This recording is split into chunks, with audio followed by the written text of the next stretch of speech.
Non, tous les contrats sont pas les mêmes. Et oui, vous pouvez tous être à la CNP, vous pouvez tous être chez Cardiff, vous pouvez tous être chez, je sais pas moi, MetLife, Fiesca, Altis, April. On s'en fiche en fait. C'est pas le problème. Le problème, il est quel conseil on vous a donné. L'assurance de prêt immobilier, je sais pertinemment que c'est la dernière chose qui vous intéresse. C'est la dernière chose que vous regardez. Parce qu'on vous a appris depuis tout petit qu'il fallait absolument être propriétaire de sa maison, de son appartement. Ok. Et qu'il fallait négocier votre taux. Mais de ce que vous oubliez, donc il y a le taux d'emprunt en lui-même, mais le TAEG. Si vous regardez, ça c'est important aussi.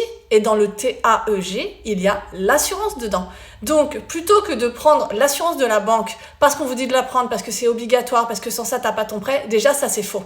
D'accord ? Donc, à un moment donné, le discours, il va falloir qu'il s'inverse. Les banquiers qui vous disent ça, eh bien, dans ces cas-là, vous leur demandez par écrit. Vous leur dites, ok, je comprends, est-ce que tu peux m'écrire que c'est totalement obligatoire de prendre ton assurance pour avoir mon prêt immobilier ? Et vous verrez qu'ils le feront pas. Ils le feront pas parce qu'ils peuvent pas se le permettre, tout simplement. C'est interdit. Vous pouvez venir avec l'assurance de votre choix depuis 2010. On est en 2026. Donc, ça, c'est une loi qui est passée en 2010, qui est la loi Lagarde. Et depuis, on n'a fait que renforcer vos droits. Il y a eu Hamon, Bourquin, maintenant Lemoine. C'est-à-dire que vu que le marché est toujours saturé par les banques, monopolisé plutôt, pas saturé, par les banques, eh bien, le législateur vous a laissé l'autorisation de résilier quand vous souhaitez. C'est-à-dire, encore une fois, que si tu prends l'assurance de la banque pour aller plus vite ou parce que tu as cru ce qu'on te disait, peu importe, eh bien, c'est pas grave. Tu peux résilier dès le lendemain que tu signes chez le notaire. On s'en fiche. Non, tu n'as pas à attendre non plus la fin de ton prêt relais. Non, tu n'as pas à attendre le déblocage total de tout ton prêt immobilier parce que tu as fait un achat sur plan. Non, tu n'as pas à attendre 1 an. Parce que ça aussi, on l'entend. Non, vous n'avez plus à attendre ça. Par contre, pour ceux d'entre vous qui ont effectivement une assurance en banque, je ne dis pas que toutes les assurances sont mauvaises, mais il y en a la majorité qui sont avec conditions d'hospitalisation sur le dos et le psy.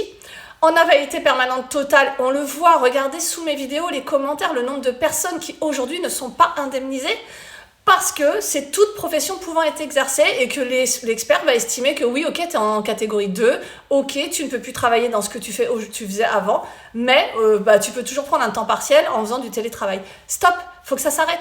Il y a des clauses en fait, les contrats sont tous différents, les notices sont toutes différentes. Les contrats, les options par rapport à ce que tu as comme âge, par rapport à ce que tu as comme option que tu as coché ou que tu n'as pas coché, comme profession, comme problèmes médicaux ou pas. Bref, vous êtes tous différents, vous devez tous avoir du sur-mesure. Et bizarrement, le sur-mesure, quand il est bien fait, c'est souvent moins cher.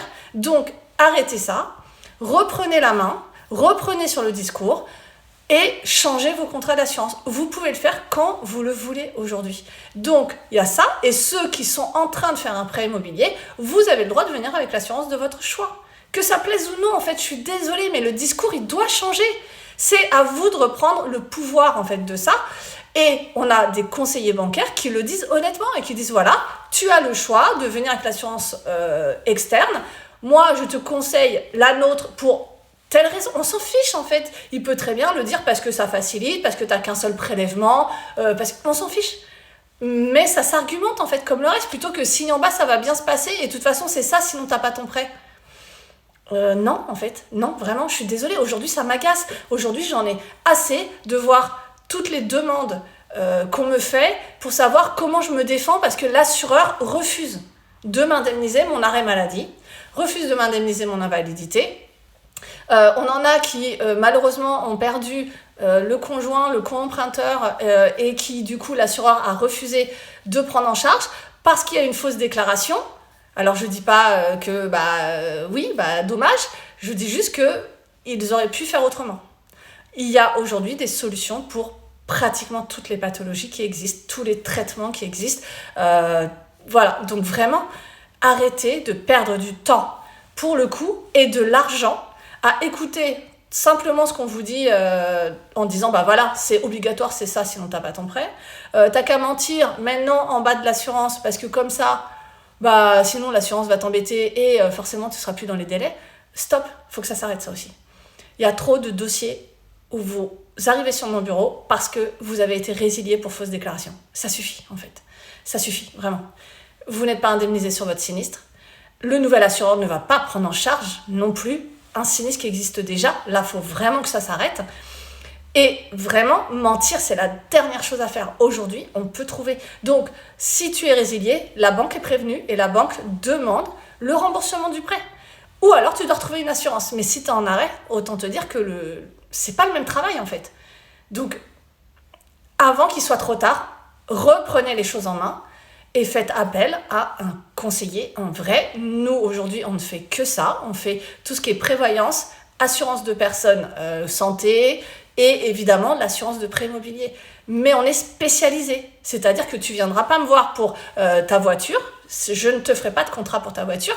En revanche, je suis spécialisée sur l'assurance de prêt immobilier, en pathologie, en profession à risque, en sport à risque, et aussi pour tous les autres qui sont comme moi derrière un bureau, qui n'ont pas de soucis spécifiquement. Alors moi j'ai des soucis de santé, mais d'autres qui n'ont pas de soucis de santé. Reprenez la main, vraiment. Et avant qu'il soit trop tard, quand vous êtes déjà en arrêt et que vous vous rendez compte que l'assureur ne prend pas en charge, c'est trop tard. Et je ne peux pas vous aider en fait, à part changer le co-emprunteur s'il est sur la même assurance. Parce qu'il aura le même type de réponse si demain il est en arrêt.